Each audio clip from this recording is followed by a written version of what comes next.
Friend જય શ્રી કૃષ્ણ, જય Swaminarayan. Friends આજનું આપણે ડેલી રૂટીન જોશો. તો સૌથી પહેલાં આપણે શું કરીએ છીએ ફ્રેન્ડ્સ, મેં નાહી લીધું છે. ગરમી બહુ જ પડી રહી છે. ત્યારબાદ આજે શનિવાર છે. બોલો શ્રી હનુમાન દાદાની જય હો. રાત્રે સમારીને એક રાત્રે મીઠું ને હળદર નાખીને કેરી પલળવાની, ધાણા કેળું ધાણા કેરીની કેરી અને આવી જવું. સવારે 2 પાણીથી ધોઈને પછી આ પાણીમાં અમે ઘરમાં ગુંદા બનાવીએ છીએ કેરીના ખાટા આ પાણી કેરી છે, બે પાણીમાં આપણે કરીને ધોવાઈ. ધોવાઈ ગઈને આવી રીતે છે, જોઈ શકો છો. પછી આ પાણીમાં અમે ઘરમાં ગુંદા કરીએ છીએ. કેરીનું ખાટું પાણી નીકળે એમાંથી એક રાત પલાળવાનું. તેલ યુઝ કરીએ છીએ ગુલાબનું. આવા અમે 2 લાવ્યા છે કેન.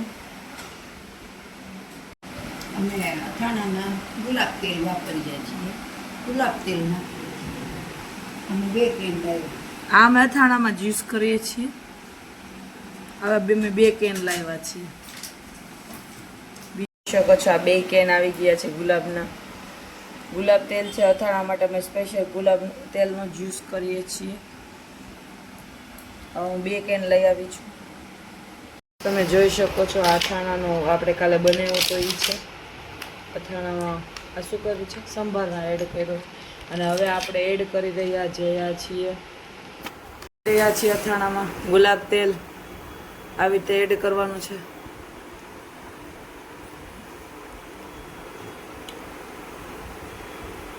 કેટલું એડ કરવાનું?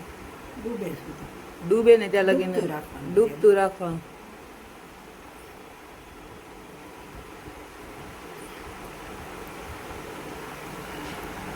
આ રીતનું અથાણું બન્યું છે ફ્રેન્ડ્સ.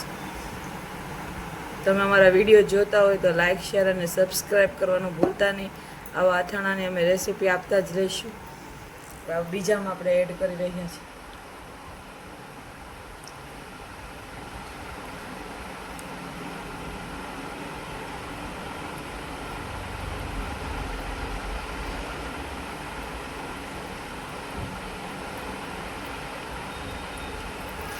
લુક આવો આવે છે જો ફ્રેન્ડ્સ. આમાં હજી જરૂર લાગે છે મારી મુજબ.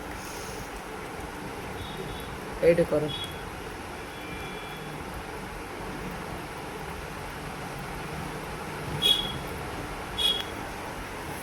આ રીતે આમાં બરોબર છે. જ્યારે આપણે ધાણા કેરી બનાવી હોય ત્યારે આપણે કોલ્હાપુરી ગોળનો જ યુઝ કરવાનો હોય છે ફ્રેન્ડ્સ. એનો હું વિડીયો લેતા ભૂલી ગઈ હતી. અમે આ વરસભર આખી સારી રાખવી હોય ધાણા કેરી તો આ કોલ્હાપુરી ગોળ જ આવે છે. આવી રીતના પેકિંગમાં આવે છે, તમે જોઈ શકો છો. અને આને છે ને મમ્મીએ સમારી નાખ્યો હતો આ કોલ્હાપુરી ગોળને, અને ત્યારબાદ એમાં એડ કરી દીધો હતો. પણ એની ક્લિપ લેવાની ભૂલાઈ ગઈ હતી. આ ધાણા કેરીના ટુકડા છે. પહેલાં આપણે એને સૂકવા હતા પંખા વગરના, એ અમે બતાવતા ભૂલી ગયા હતા. એટલે આમાં હવે ગોળ છે ને અમે કયો યુઝ કર્યો છે, કોલ્હાપુરનો ગોળ એ કરી નાખ્યો છે મિક્સ. જોઈ શકો છો ફ્રેન્ડ્સ આવી રીતનું છે. લિક્વિડ ફોર્મમાં થઈ ગયો છે ગોળ. આવી રીતનું છે ફ્રેન્ડ્સ. આમાં આપણે ધાણાના કુરિયા શેકી રહ્યા છે. આપણે કેમાં નાખશું? ધાણા કેરી. આપણે બતાવ્યું ને એમાં કેરી ના. પછી મેથીના કુરિયા શેકશું. હા, આ ઠંડા થાય ને એટલે નાખી દઈશું. કેટલું નાખવાનું? આમાં 2 વાટકા લીધા. હા ના, આ અડધો વાટકો. ઓછું લેવાનું. આ મેથીનું પ્રમાણ ઓછું. ધાણા કેરીની રીત છે ફ્રેન્ડ. ધાણાના કુરિયા વધારે અમે આવી રીતે કેરીને ગોળ એડ કરી લીધો. આ થઈ જશે, શેકાઈ જશે. પછી આ શેકવાનું છે. આ 2 વાટકા લીધું હતું. આ શું છે? જીરું. ધાણા જીરું નથી, ધાણાના કુરિયા છે. અને આ મેથીના કુરિયા છે ફ્રેન્ડ્સ. પછી રાઈના કુરિયા છે ફ્રેન્ડ્સ. પછી આ રાઈના કુરિયા છે. આમ તો જો 2 સેમ લાગે પણ આમાં આ થોડાક નાના છે, આ મોટા છે એવું લાગે છે. આ ઝીણી ટીલડી, આ જે ટીલડી હોય ને આ થોડાક મોટા હોય ફ્રેન્ડ્સ. મેથી લાંબી હોય. મેથી લાંબી હોય. જો થઈ રહ્યા છે. ધાણાના કુરિયા એડ કરી રહ્યા છે ગોળ કેરીમાં. પેલા શેકી નાખ્યા હતા, ઠંડા થઈ ગયા. ઠંડા થઈ જાય ને પછી એડ કરવાનું.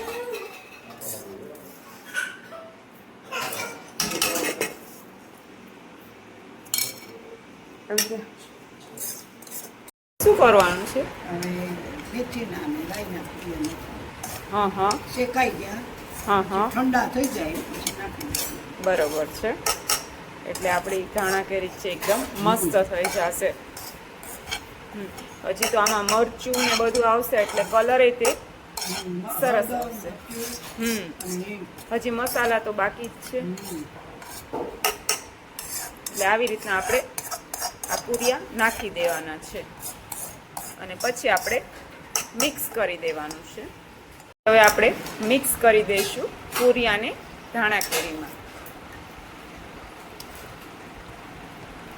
દૂધ ગરમ થઈ ગયું છે. ત્યારબાદ કુકરમાં આપણે દાળ ભાત મૂકી દીધા છે. અમે કુકરમાં છે આ ભાત છે ને નીચે દાળ છે.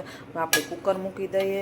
અને ફ્રેન્ડ્સ આજના મેનુમાં જમવામાં છે છોલે ચણા. એટલે રાતના જ તે છોલે ચણા પલાળી દીધા. અમે સવારના કરીએ છીએ. ઘણા લોકો રાતના કરતાં છોલે અને રોટલી જ કરીએ છીએ. અમે પૂરી નથી કરતા કારણ કે સવારના હોય તો આમ વધારે પાણીનો સોસ પડે અને તેલવાળું ખાઈએ એટલા માટે. તો આપણે અત્યારના છોલે પલાળી દીધા હતા રાતના.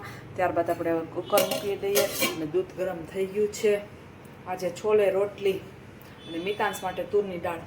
સરસ મજાનો લોટ બાંધી રહ્યા છીએ. રોટલીનો પ્રિપરેશન કરી નાખીએ. કુકર મુકાઈ ગયું છે. રોટલીનો લોટ બંધાઈ રહ્યો છે. ત્યારબાદ આપણે ગ્રેવી કરવાની છે છોલેની. એટલે કાંદા અને ટમેટાં સમારી નાખીએ. હવે લોટ બંધાઈ ગયો છે તમે જોઈ શકો છો. હવે આને આપણે રેસ્ટ આપશો કૂણ માટે.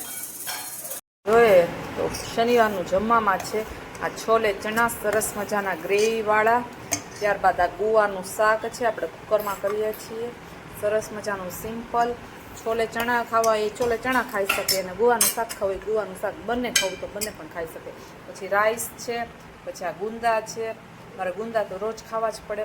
અને આ રોટલી છે. સરસ મજાનું મેનુ છે આજે જમવામાં એટલું છે જોઈ શકો છો તમે. રાતના જમવામાં આપણે થેપલા કર્યા છે સરસ મજાના.